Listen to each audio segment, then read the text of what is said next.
Hello and welcome to today's review of Doctor Who Victory of the Daleks. I am your host, the Fallen 835, also known as Robert, and to help me review this certain episode, I've called in the help of one Doctor Who fan who's not afraid to show what he thinks of this episode. It's none other than Matthew Sims. Yes, hello there. Welcome. How have you been? I'm fine, thanks. Good. You ready to review this episode? Oh, I've been ready for quite some time, yes. I see. Well, let's get into it. So, Doctor Who Victory of the Daleks. It was written by Mark Gatiss, and we have a sort of pre-say of the episode. The Doctor and Amy travel back in time at the request of Prime Minister Winston Churchill, who needs the Doctor's help. It's the early years of World War II, and London is under constant aerial attacks from Nazi Germany. Churchill is proud of his new weapons and wants to show it off to the Doctor, but the Doctor's shocked when he realises that they're actually Daleks. There are 3 of them, and Dr. Bracewell claims that he is the sole inventor. It's not that simple, however, and the Doctor uncovers a plot to recreate the Dalek race. He races to stop them before they can escape and once again become the scourge of the galaxy. Anything you want to add? Well, I don't want to get too ahead of myself, but this episode was a piece of shit. Summing it all up there. You're negative from the beginning. We haven't even got much. to the positives or bad yet, and you're negative already. Yeah, well, as you know, I did try and be fair, to this episode. I did, search out the good points, and I could only find 2, so that says a lot. Okay, well, we'll start off with the good points then, and these are the good points that I've got down anyway. You can agree or disagree how much you want, but the first one I got down is that the sets during the episode, such as the cabinet war rooms and the underground bunkers, were well made. They looked more like they belong in a period drama. Right. What? They do. It's very well made. It's not like rocky cardboard edges from the first Doctor stories.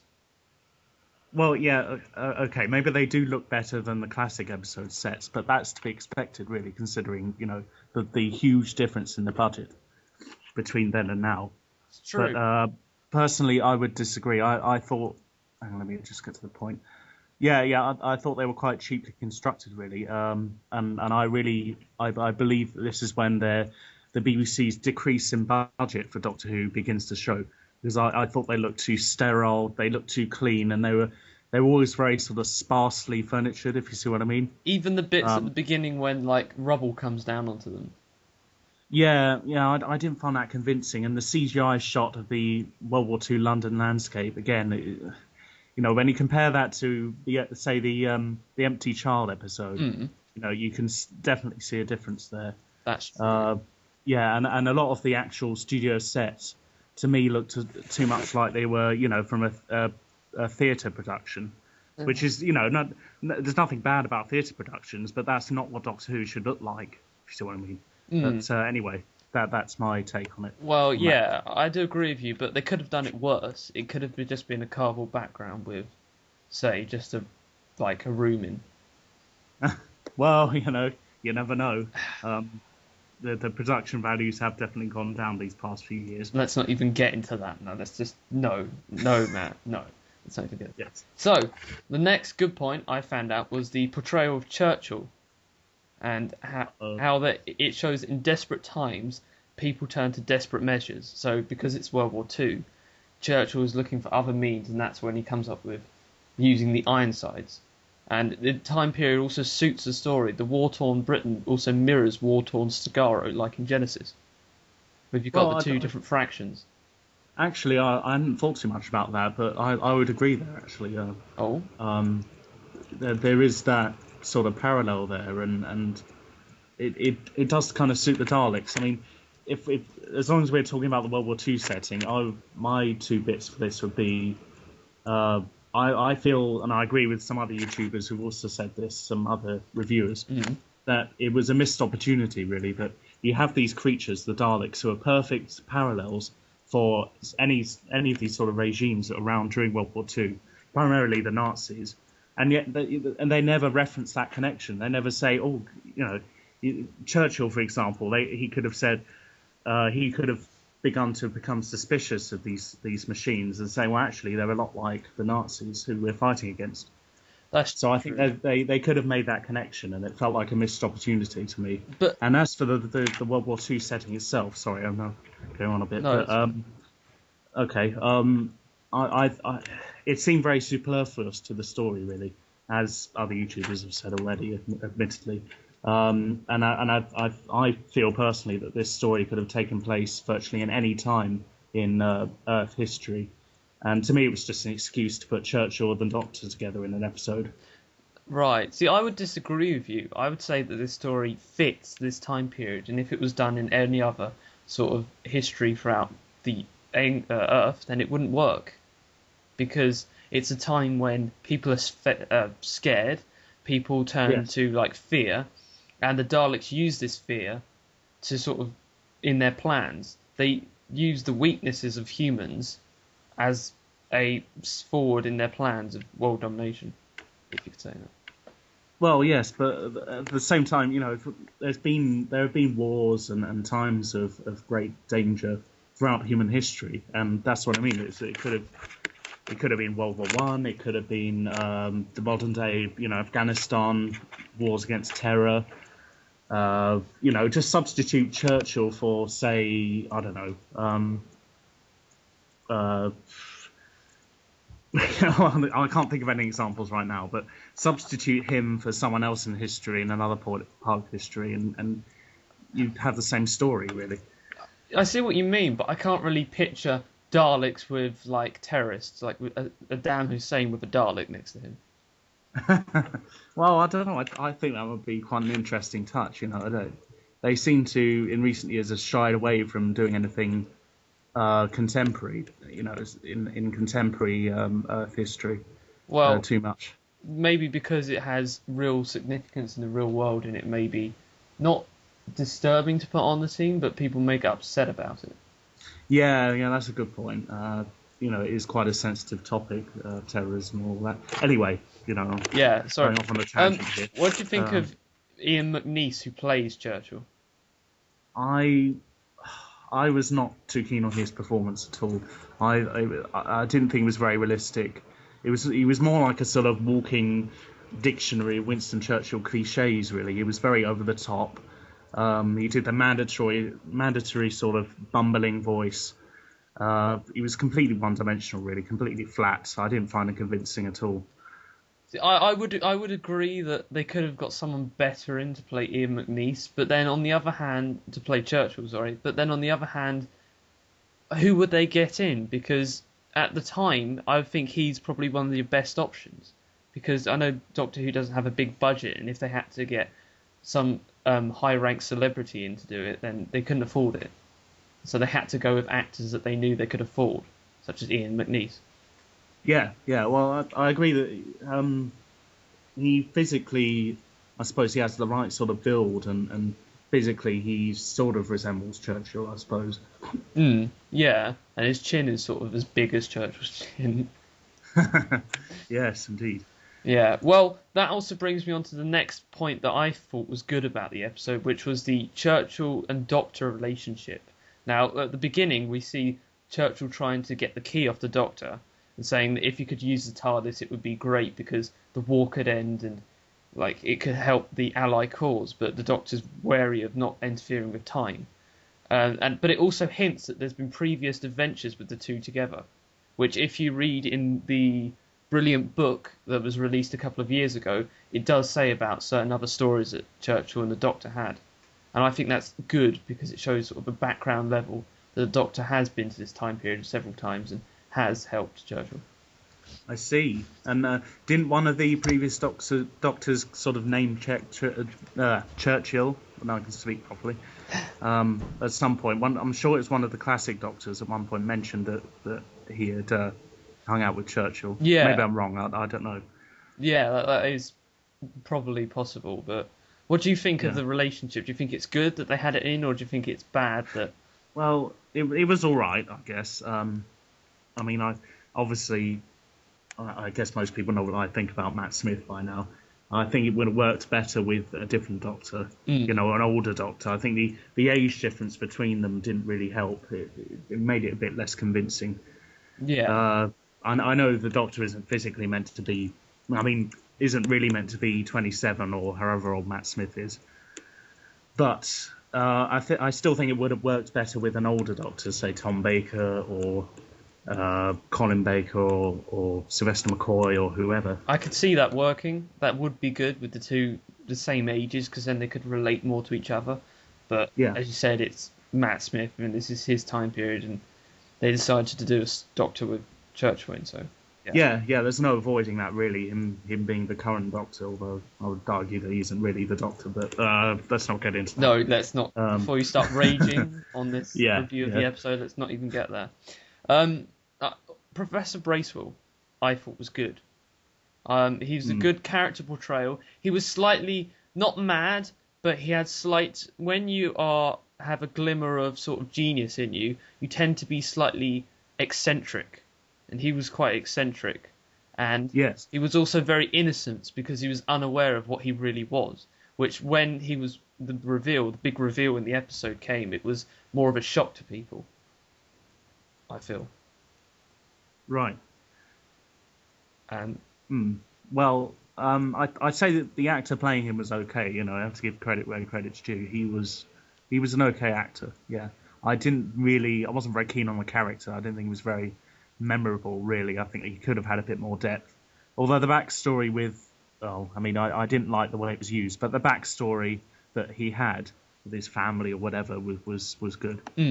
Yeah, he was played by Bill Patterson, who did the role again in a later story in this season, which was the Pandorica Opens.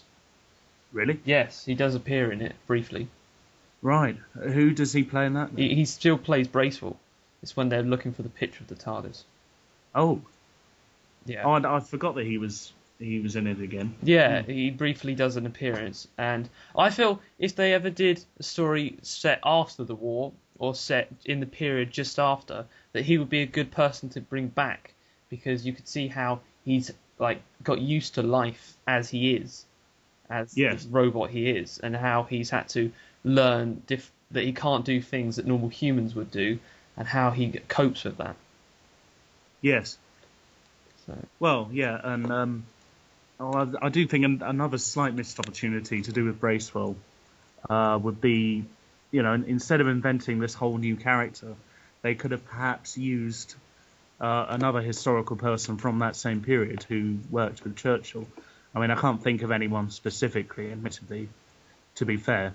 But I think, that might have been a possibility. That would have worked. I could see that working. But again, it would be who would you play for that character and what the availability of their actors would be. So that's right, yeah. And I'm not sure. I mean, did Churchill really work with any scientists? I don't know. I should probably know this, considering I did Churchill. Yeah, we both studied Churchill for history, yet our knowledge of Churchill in this time period is very limited. So we apologise if we're getting anything wrong. Yes, that's right, because the course that we did was kind of more focused on his early life and his rise to power, really, wasn't it? Yeah. So next, and this is probably a topic that you're quite about, the Daleks posing as Ironsides. Now, for me, this was a really good idea because it shows that there's a darker side to the Daleks in the way that they can influence people and make them think that they're here to help, when in fact they've actually got more sinister agendas. And it also references and hints to previous stories from the audios, from the Big Finish audios, and from several books that they did. Does it? I wasn't aware of that. Yeah, because if you think... Sorry, no, go on. If you think about it, I can't remember what story it is, but there's an 8th Doctor Big Finish audio where the Daleks go to a planet and they say they're here to help. They're posing as if they're here to help the place. That's right, that's the one I've got. Yes. Blood of the Daleks. Yes. It's a 2-part Paul McGann story. That's the one. Yeah, it's the first Lucy Miller story. Yeah, and you can see that there's sort of influences between the two stories. Yeah, that's right. Yeah, and I got the Power of the Daleks connection. That was the main connection. And actually, surprisingly, I would agree with you. I liked the Ironside Daleks.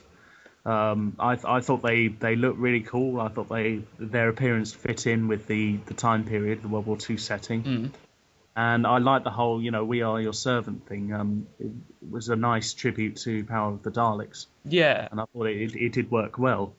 Yeah, that was good. The only thing I would say that was bad about them is that they didn't last long, and also the cup of tea bit went on a bit too long. Yeah, yeah, they did kind of overemphasize that. Yeah, but Yeah, but I like the way you had that shot. I remember this specific shot. I don't remember much about the episode, but I remember the shot where Matt Smith's doctor is in this room with his face to the camera quite close. And you can see the doorway in the background. The Dalek kind of drifts past the doorway, and it closes in on the Dalek's eye, and it sort of turns to stare at him. yes, yeah. It's very well And done. there's also a scene where you just see the Dalek eye stalk in front of the Doctor, and that is a huge. It's exactly the same as in Revelation of the Daleks. The sort of camera angles they used in that, Oh yeah, which sort of hints back to previous Dalek stories, which is great. That's right. Because yeah, in the classic series they always used to do camera shots of Daleks from above, from below, looking upwards, so that they would look more menacing. Because if you look from a Dalek down below, above, it looks small, but if you look from below, it looks quite large and menacing. And they've used some of these camera angles in this episode, which is good touch.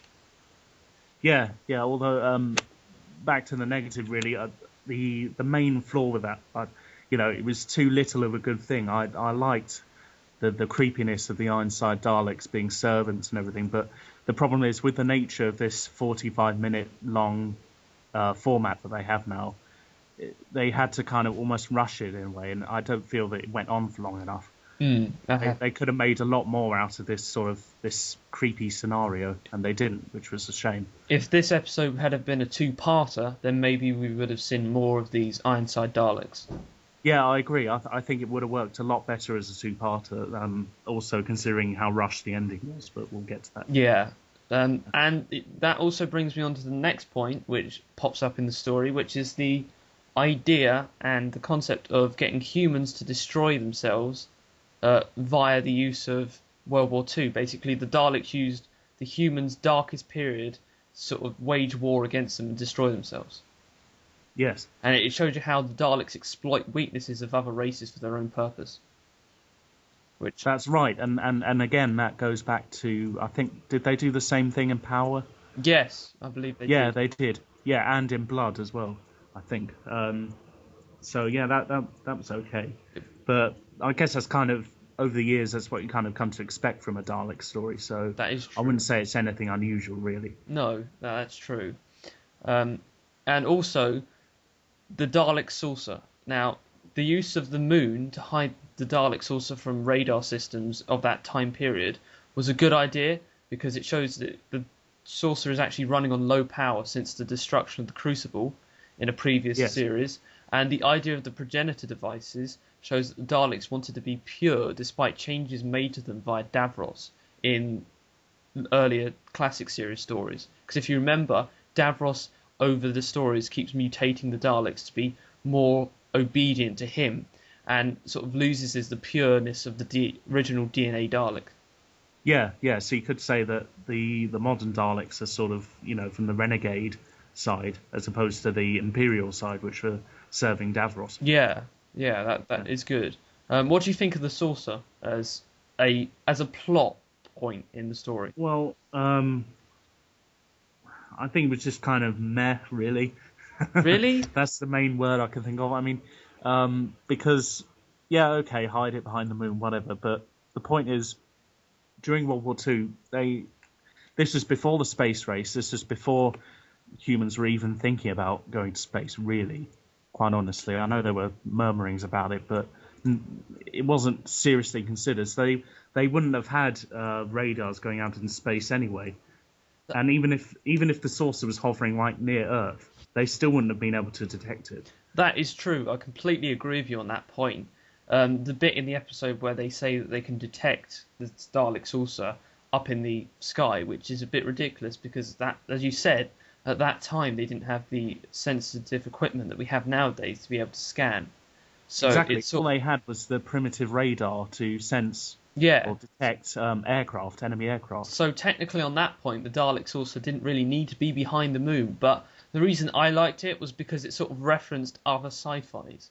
Because in certain other science fiction stories, any conquering aliens, like in modern day times, use the moon as a sort of a hiding base or a Yeah. sort of landing base to attack Yeah. Earth from. Independence Day, I think, was one, wasn't it? Where it opens with a shot of the moon, and then you see the saucer Yes. coming over. Yeah. And also in several previous Doctor Who stories, I believe, that the moon was used as a sort of way to block the fleets attacking Earth. I don't know. Probably. Yeah. I Yeah. can't think of the exact story at the moment, but yeah. Yeah.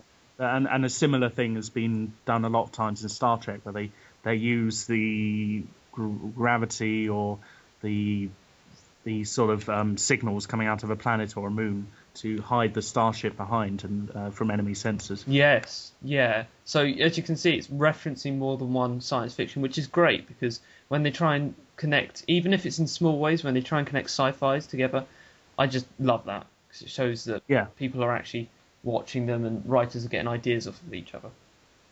Although you wouldn't think really in reality that just hiding behind a planetary body would really hide you from, sophisticated sensors. Yeah, that is true. But then again, that's science fiction for you.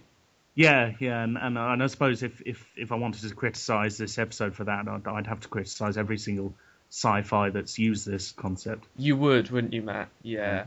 So and never mind. Now we go on to the very topical. This part of the review will probably go on for about 10 minutes because me and Matt both have strong views on the new Daleks, the new paradigm Daleks. Now, actually, I'll let Matt go first so that I can. Really? No, it's okay. No. I'll let you go first so that I can defend them. But I wanted to go second. Well, you can go first.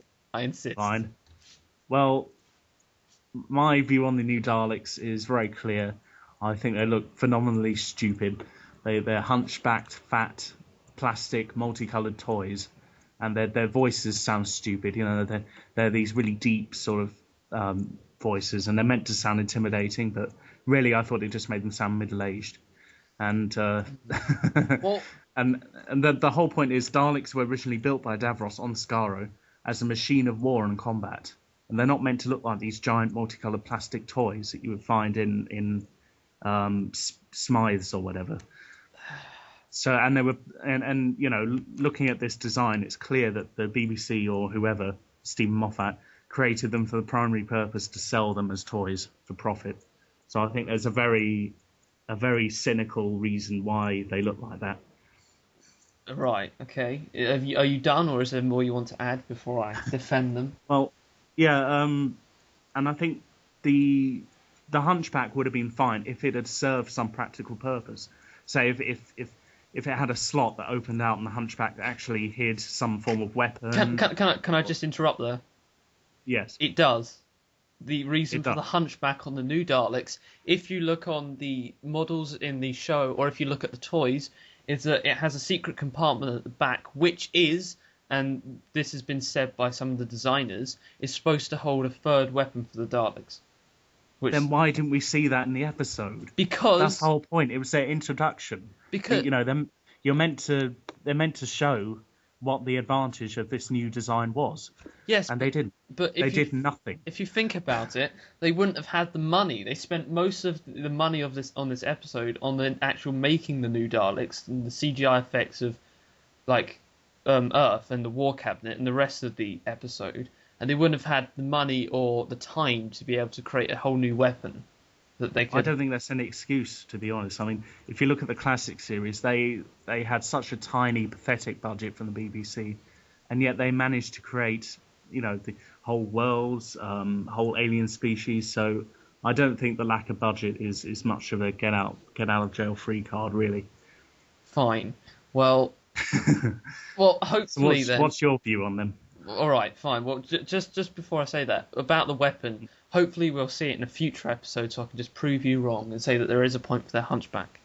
Well, I don't think that's going to happen now because of the overwhelming negative reaction to the new Daleks. Yes. So I think they're going to refrain from including the new Daleks again if they can. Okay, well, in defence of the new Daleks, okay, I really, really like them. I think they're a new take on the old Daleks. Not to say that they're better than the old Daleks. I'd say they're at the same level. And there is reasons for this, and people will probably hate me for this because everyone hates the new Daleks for some odd reason, Matt included. Yes. Well, firstly, they're more racist and more discriminative against anything that's not 100% pure Dalek. As we see in the episode, when they're created, they immediately get rid of the old Daleks because they're impure. And the old Daleks actually accept the fact that they're impure and want to be destroyed. Which kind of shows you that the new Daleks have more emotion. They have more not necessarily good emotion, but more negative emotion inside them and more dislike for the unlike. Well, yeah, I guess that's true. They acted as you would expect the Daleks to do. But to be honest, I don't think they're any more sort of, what's the word, xenophobic than the old Daleks. Well, I say the old Daleks, I mean the RTD era Daleks, because if you look back at, say, Daleks in Manhattan, when they mercilessly chained up and killed Dalek Sec when he became different. So I think if you draw the parallels there, they're the same, really. That's true. I do understand what you mean, but I just feel that in a way it kind of shows the evolution of the Dalek mutant inside, of how its hatred has grown in the new Daleks. Well, each their own, yeah. And also the colours. Now, I know you hate the colours. You think they look like Power Rangers or Teletubbies or Jelly Babies or whatever. Yeah? Yep. But there is reason for these new colours. Firstly... Or iPods. Firstly, it's a sort of homage or hint to the 1965 Dalek movie, in which you had different coloured Daleks, and these different colours represented different ranks. They signified how high up in the Dalek hierarchy a certain unit was. Which... Yeah, but why would you need that? I mean, the Daleks have... The new Daleks, anyway, well, not the new Daleks, but the modern Daleks that came before, had the identification tags underneath the eye stalk.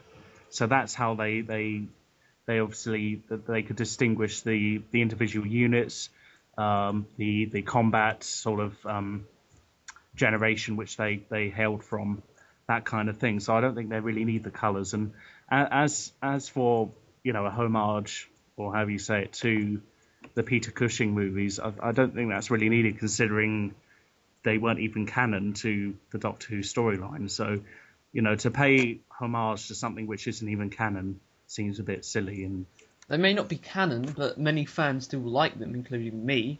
Because... Yeah, I know. I'm not saying, fans don't have a right to enjoy the Peter Cushing. I understand where you're coming from, but another reason for the colours, with the original Russell T Davies Daleks, like he was saying, and the eye tag, the sort of tag underneath the eye, it's very hard for just a person walking past to see that and look and go, oh, look, that's a Dalek who's in the scientific unit of so-and-so platoon.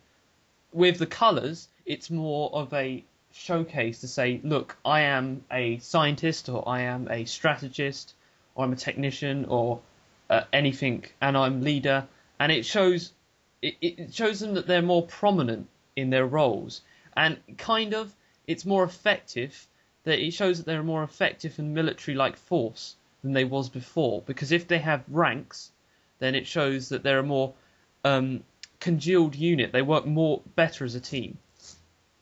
Yeah, but again, why would they need to kind of display their different ranks to other races? Surely, if we know, that the Daleks hate all other races, that they're only concerned with Dalek matters, surely they'd only need to distinguish themselves amongst other Daleks. They wouldn't need to announce which rank or class they came from to other species. That's true, but then the argument for that is that the reason they're showing them is because, not to pride, but to sort of, this is the last thing you're going to see before you die.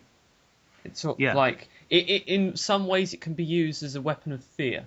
If you know, like, this certain Dalek is associated with death more than this one, then you'll be more afraid of it when it comes to meeting it, if you see what I mean. I don't think I'd be very afraid if I saw one of them, to be honest. It's this kind of giant, obese Power Ranger bearing down on me. No, I don't think I'd be very afraid personally, but no, I get where you're coming from. Yeah. And the final thing I have to say about the new Daleks is the eye stalks. Now, Russell T Davies Dalek eye stalks were basically a blue piece of either plastic or metal or see-through whatever substance. The new Daleks have probably actually fiberglass. organic eyes. They have if you look, they have eyes in them. Really? Yes, they have not necessarily humanoid eyes, but an alien eyes that represents the eye from the mutant inside. Now, this is hinting that the Daleks were originally created from a humanoid race, because in Genesis we know that Davros took samples of the Carleds, Yeah, yeah. and That's all right. and the other race, which I can't remember now. I should know this. And he used them in his experiments to create the mutants. Yeah. And breed them, and it shows that even the Daleks have an origin that's human in a way, In a way, yeah, yeah. and which sort of gives it a more menacing feel, because then you see the Daleks as not just metal tins with ice with like extermination guns or rays, but they're actually more organic. They're actually something to be feared. They're actually what you could be turned into, in effect. Right. Well, to be honest, I never noticed that about the eyes. To me, they're just. And I'm looking at pictures at the moment of them. To me, they just seem like glowing yellow things, similar to the old Daleks. No, they are organic. If you look on, say, the toys, it's more prominent than in pictures that you'd find of the actual models they use in the show. But yeah, they are organic eyes. Oh yeah, I can see a picture now. Yeah, they do have a pupil, a sort of they're yellowish Irish, Irish with a blue pupil. Which kind of that does echo back to older Daleks, because originally the Daleks did have a little dot as a pupil in the eye stalk. I guess that's true. Yeah. And that's all I've got for the new Daleks. I like them. Many people hate them. I've said my reasons why I like them. And to be honest, they're probably, in the next couple of years, Stephen Moffat, if he's still in charge of Doctor Who, will probably redesign the Daleks even more. They'll probably change again. And then people will hate those new ones, and then people will look back on these ones and say, well, actually, they weren't so bad, considering look what we've got now. So in other words, things are just going to get worse. If you think like that, then yes. Or if you're a fan of the new ones, then things might get better. Well, yeah, that remains to be seen. Knowing Stephen Moffat and his sheer incompetence, I'm sure they'll redesign the Daleks, as you say, and they'll get even more outlandish and even further away from what the Daleks were originally. Which, that was probably... if you are listening to this, please give your comments of what you think of the new Daleks, because we know that the fandom has been slashed in half here. It's been divided. Many people like them, many people hate them. What do you think? More like 3/4. Fine. 3/4 then. It's half, man. It's half. We're just going with that for now, okay? Because there is still people who like the new Daleks. Okay? Yeah, but not many people. Well, anyway, give us your opinion in the comments below and see what you think of the new Daleks. Moving on.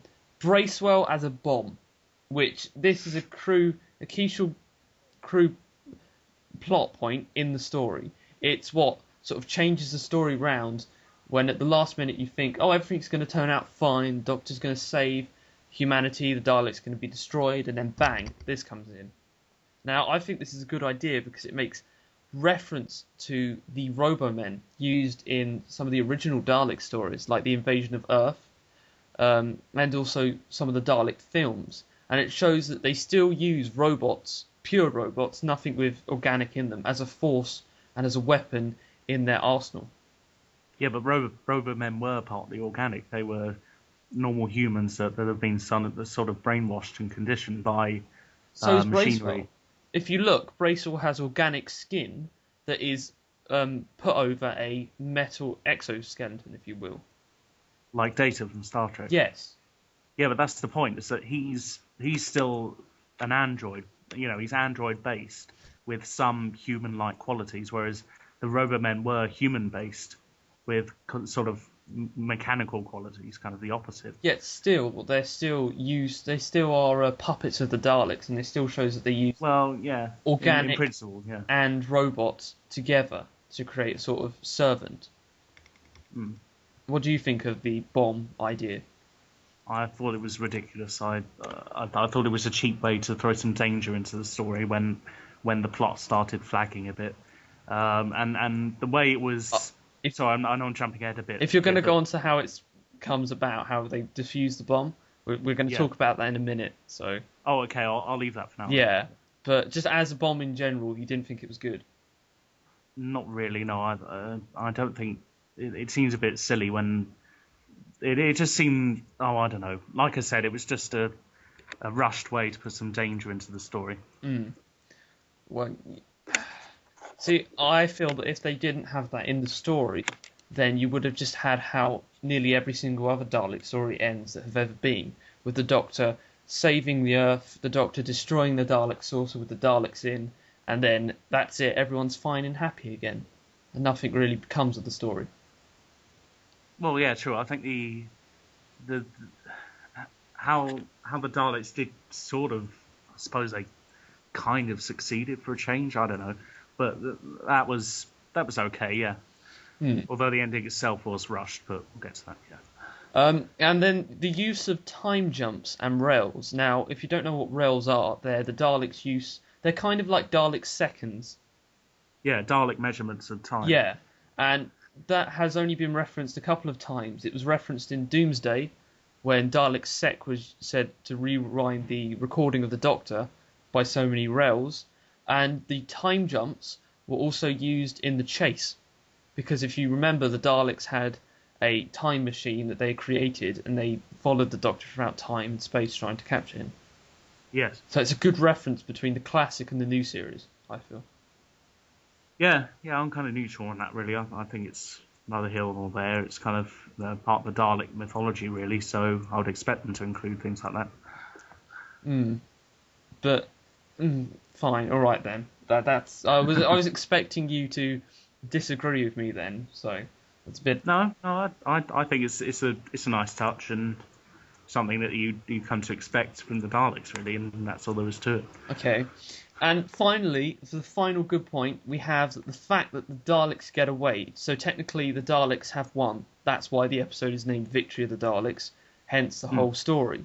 And it shows that the Doctor can never truly defeat the Dalek threat. They'll always come back in some form or another. If it's a new Dalek, if it's Davros, if it's a completely new squadron of Daleks that he missed, they'll always come back. He'll never win against them. Because if he does, then the whole mythology of the Daleks in Doctor Who is lost. Yeah. But I to be honest, I don't really understand how it was a victory. I mean, I get how they escaped from the Doctor. They weren't destroyed. They were reborn as the new shitty Daleks. But their plan, this very vaguely constructed plan that they had, something to do with setting the humans against each other. Surely they failed in that plan because they had to run away at the end. That weren't their main plan, though, because if you remember, the reason they want the plan was to get the Doctor to say that they were Daleks, so that it would activate the progenitor device, and so that they could resurrect the Dalek race in effect. Yeah, which I thought this one of my points was, if you don't mind, was pretty silly, really. That they needed someone to.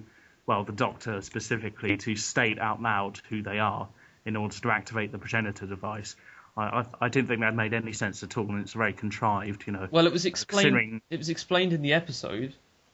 Yeah, but it wasn't explained very well, and the whole point is, over these thousands of years, Daleks have developed this sophisticated technology, and yet they can't. You know, they need they're relying on another race to activate this device, which goes against the whole point of the Daleks, is that they don't rely on any other species. They see themselves as the ultimate race, and they hate everything else. That's true, but then if you remember in the episode, the progenitor devices were created when the very first Daleks were created, back around the time of Genesis, which is probably just after the death of Davros and when Daleks were expanding. You look between then and now, how the Daleks have evolved, not only due to the modifications via Davros, but due to other factors that have influenced the way that their mutants have evolved. And so you can see why the progenitor device didn't recognise the new Daleks, and why that they had to get a sort of speech from the Doctor saying that they were still Daleks, because it didn't recognise their DNA, because it had been mutated so many times that it was unrecognisable. Yeah, I get that point, but it still doesn't make sense. Like, for example, even for the very same reason it didn't recognise the modern day Daleks, it wouldn't have recognised the voice of the Doctor either, because he's changed since then. You know, he's not Tom Baker anymore, so why would it recognise him any more than it would recognise the new Daleks? I don't think it was, in effect, the Doctor they were using, in effect. It could have been anyone, but it's just to say that they were Daleks. If somebody in that time period would have known who the Daleks were, they could have just used that and said, look, they are Daleks now. They're not like what you think they are. But when someone makes a statement like that, it's not an emphatic truth. You know, that's the whole point, that people can lie. You can't, you know, just because someone said, oh, yeah, these are Daleks, doesn't mean they're telling the truth. Yes, but... Or they even think that they're telling the truth. I know it is the truth, but that's not the point. I see where you're coming from here. And, yeah, I can't really argue against that, because you have made a valid point. And... Thank you. I know we're getting a bit metaphysical here, but... but the ending you felt was a bit rushed. I thought it was very rushed, and... I agree with you there. I do agree. It was really? It was rushed. We should have seen more of the new Daleks, and I know you're going to hate me for that. Well, yeah, I agree, actually. They didn't do very much, and it seems silly, really, when they're always building up to this revival of the Daleks, and then they don't do anything. So they're not very impressive when they just sort of... The most they do is just stand around in their spaceship, trying to look menacing. That's true. And that brings us to the end of our good points. Do you have any more good points that you'd like to add to that, Matt? No. Okay. And now on to the bad. Now, I don't have many bad points about this episode because I like the episode, but Matt, I can imagine, has a lot of bad episodes. Yeah. Well, I have said a lot of them already, funnily enough. But, right. I can say a few more, yeah. Firstly, I thought that Amy not remembering the Daleks... Now, even though that plays into the whole storyline with the crack and that whole season story, it still felt that there was a bit missing in that episode. It still felt that it was a way of trying to con the character about, because it's been done so many times that people have found Daleks and then gone, oh, I know the Daleks, they're so-and-so, or I'm afraid of the Daleks. Yes. Yeah, that was a bit of a plot hole, really, but yeah.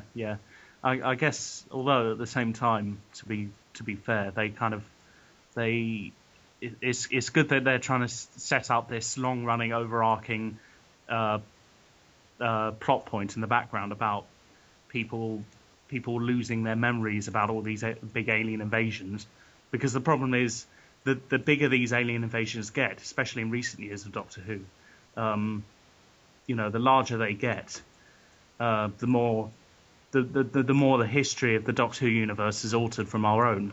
Yeah. So and the more sort of implausible it becomes that people would still be so ineffective against these aliens after having so many invasions over the years. So I guess it is a good way of kind of explaining that, even though it was never really explained very well. The whole point about them losing their memories. Well, it was in the last episode of the season, but I'll get. Right, it was to do with these cracks. I still don't quite understand that. Well, yeah, I'll talk about that in a minute. But your point you were saying about how Earth has been invaded so many times and yet people seem to forget it, which brings up a brilliant article in the Doctor Who magazine several years ago that was explaining about, well, if Earth's been invaded so many times and all these big, huge invasions have happened, why doesn't anyone remember it? Such as in Victorian England, like with the huge Cyberman that was Cyber King that was roaming around the streets. Why didn't no one remember that? Or for instance, Auton invasions. There's been several of those, and yet no one remembers it. Yeah, that's right. Especially with organisations like Torchwood and Unit as well, which you think they would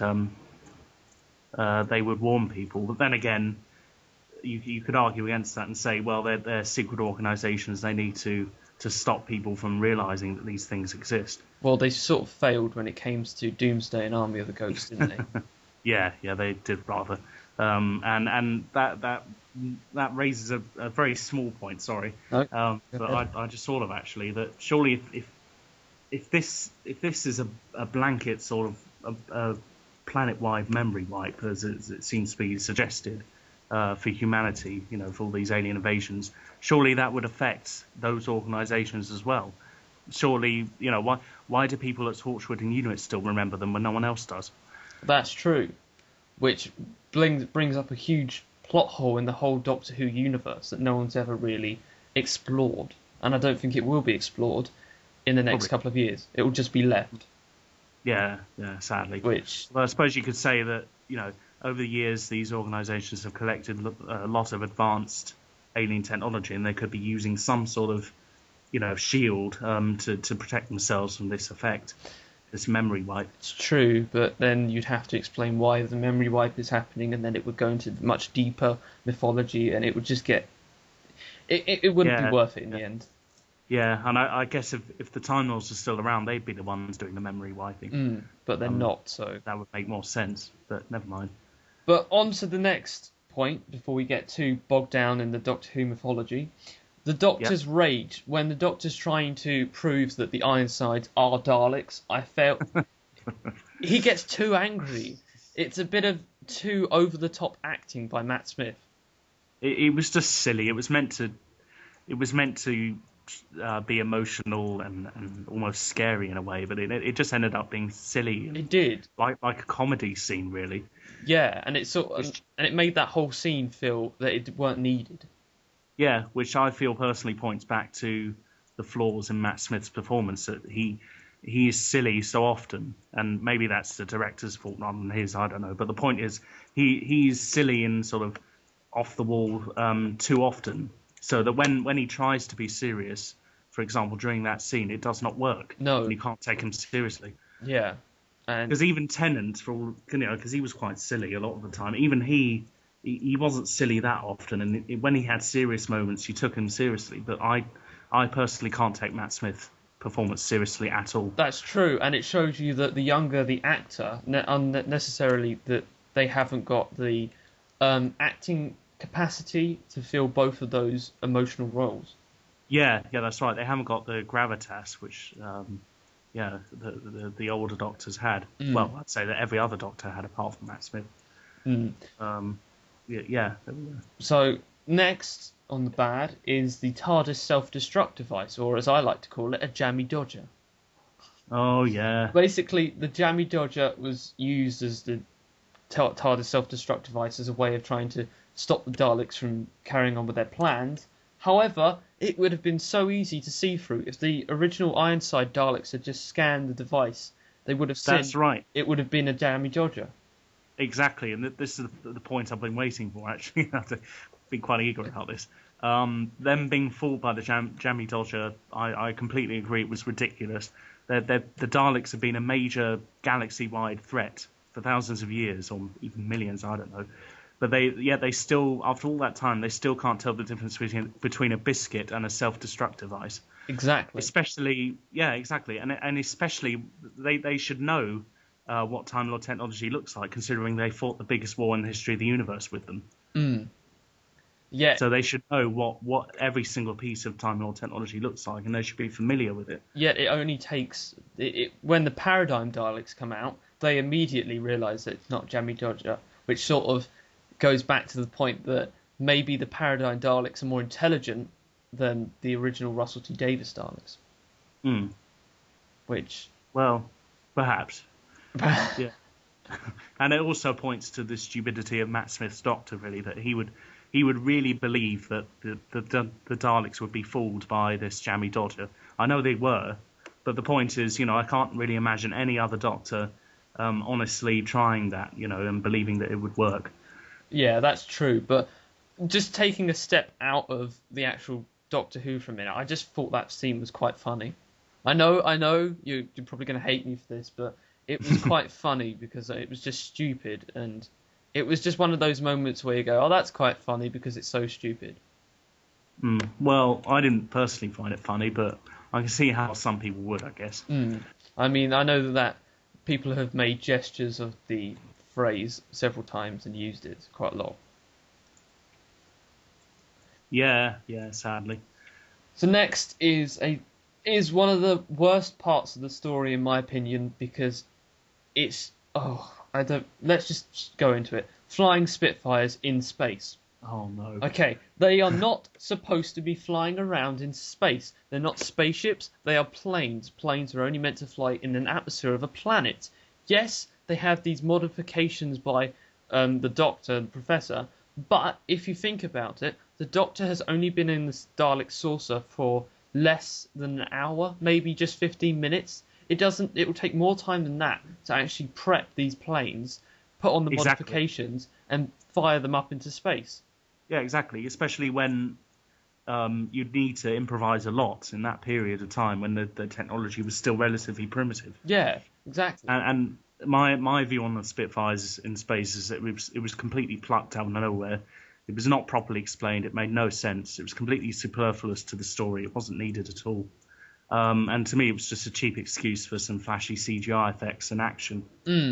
Yes. Yeah, and like you said, they couldn't but possibly have been constructed that quickly anyway, in terms of the story's time frame.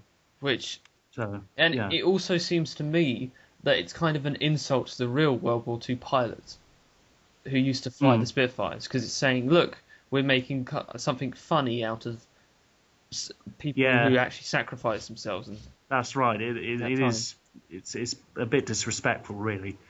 Yeah. Which, again, when you watch the scene in the story, it adds. You start to see the episode fall apart from that point onwards. Well, I'd argue it fell apart much earlier than that, but yeah. Yeah, and again, this is one of the scenes that they shouldn't have had in there. They could have tried to resolve it some other way. Yeah, and if they hadn't spent so much of the budget on that silly Spitfires and space effect, then they could have afforded to do more with the new Daleks, and they might have even afforded to make it into a two-parter. Exactly. But yeah, we can't change the past. We can only look forward to the future and hope they never do something like that again. Yeah.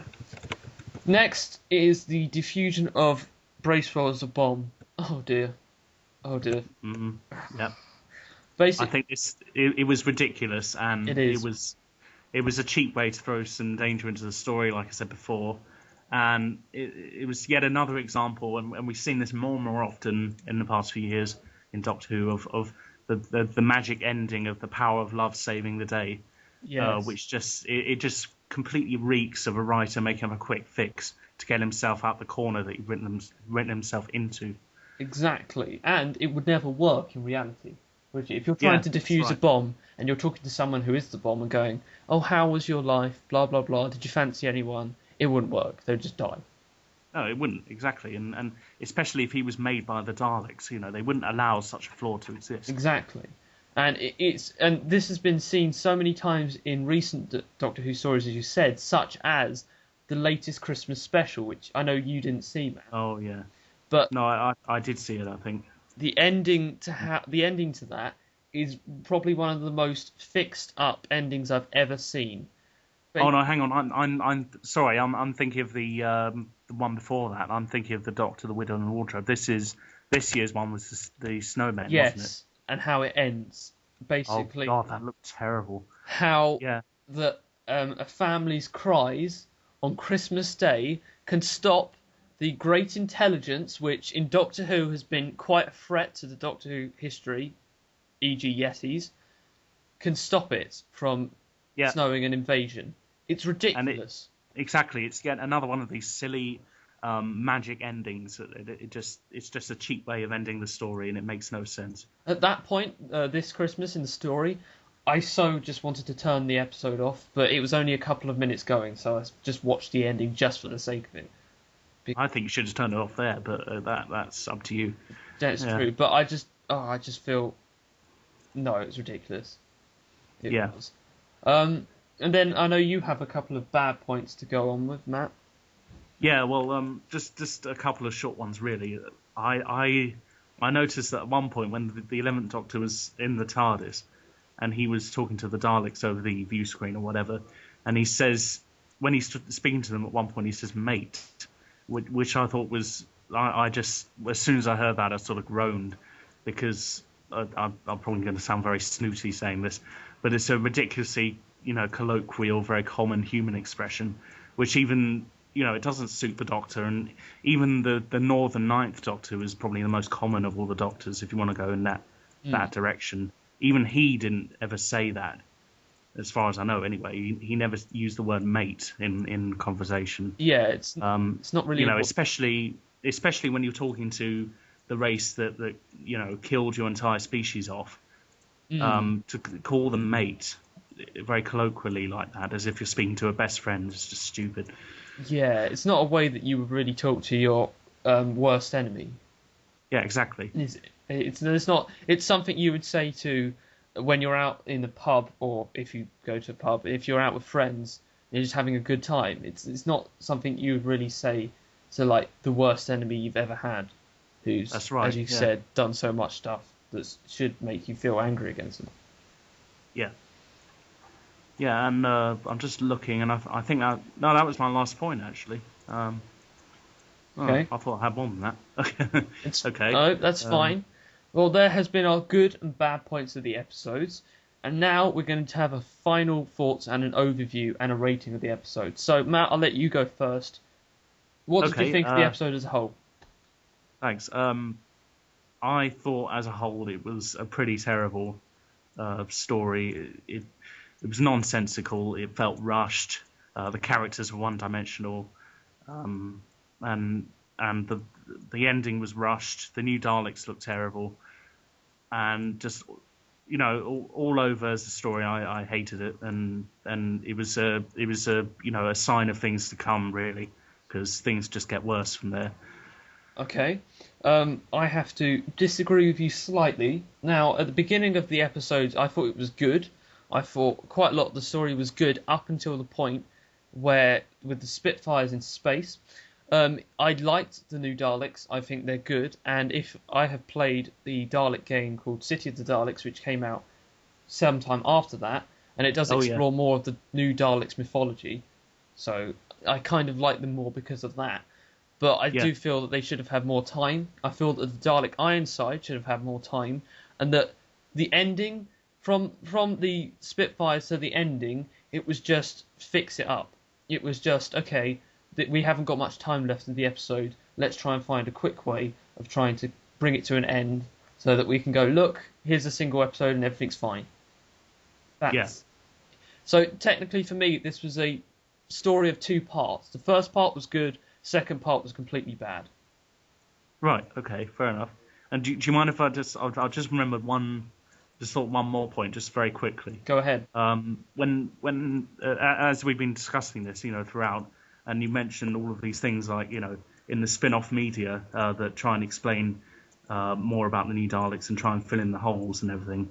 That just, for me anyway, that shows how stupid they are, because you shouldn't need to you shouldn't need to explain and justify something in spin-off media. It should be clear and apparent and explained well in the actual episode itself. So I think that the fact that they had to explain most of it in games and in books and things like that kind of shows that the new Daleks were a failure. I have to agree with you on that point, that they shouldn't have had all this other fiction outside of the actual episode to explain them. Yeah, I still don't think they're a failure. I still think they are good, and they will always be good in my opinion because I'm just a fan of them. So. Right. Okay. So, what is your rating of this episode out of 10? Out of 10, either a 1 or a 2. Wow. I'll probably give it a because 0 doesn't really exist as a rating, does it? Really? So I'd give it a 2, slightly above, absolute worst. Just for those couple of good points, really, just to be fair. Wow. Okay then. I would have to give it probably a 5 because, as I said, for me the story was in 2 parts. The beginning bit was good, however the ending and rest of the story was just rubbish. So it'll be a 5 from me, which means what mark did you say again? 2. Which means our overall rating today is 3.5. Right. If that's right. My maths aren't that good, so I do apologise if I've got it wrong. Yeah, that's right. It's 3.5. Yeah. Which is a very low score for an episode. Yeah. And I'm Not sure surprising, really. there'll be lower scores to come, hopefully, not hopefully, in the future, if we review more Matt Smith stories. Yeah, well, hopefully we will, because I do like ranting about about this, and hopefully trying to demonstrate to people how bad the new version is. And I'll really. and I'll try and defend the new episodes as much as I can to show people that there are some good elements to new episodes. Yeah, good luck with that. So, thank you for listening to this review today. We hope you've enjoyed it. We hope you stuck around to the end to listen to it. And we should be returning with another one of these reviews shortly. We apologise for the long span between our very first episode review, which was a TV movie, and this. A lot of things got in the way, a lot of real life stuff come up, and we do apologise. Yep. So, until next time, I've been Robert, the Fallen 835. And I'm Matt, otherwise known as Tardisaur 7. And we look forward to seeing you next time for another Doctor Who review. Bye. Bye.